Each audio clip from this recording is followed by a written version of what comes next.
Daw po MCGI po ang relihiyon nyo? Bakit daw po hindi mismong Iglesia ng Diyos? Kapatid, na nakalagay doon, Church of God Members International. Kami membro ng Iglesia ng Diyos. Ba't hindi kami Iglesia ng Diyos o hindi Church of God?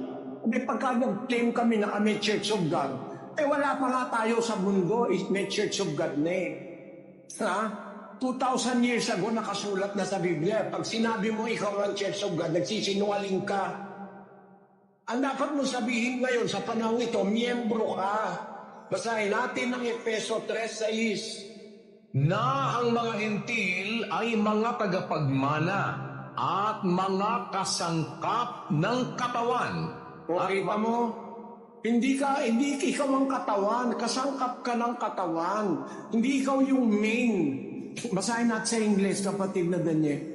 That is how the Gentiles are fellow heirs, members of the same body, and partakers of the promise in Christ Jesus through the gospel. Ang liwa-liwanag, ang mga hintil, the Gentiles are fellow heirs, tagapagmana, members o kasangkap ng katawan, members of the same body. Alam na natin yung katawan, yun ang iglesia. Ang mga hintil ay tagapagmana, kasangkap ng iglesia.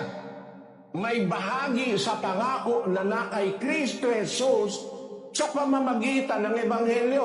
Maliwanag kung ngayon, mga kababayan, na ang pag-anib sa iglesia, kalooban ng Diyos, magiging sangkap tayo ng katawan o ng iglesia.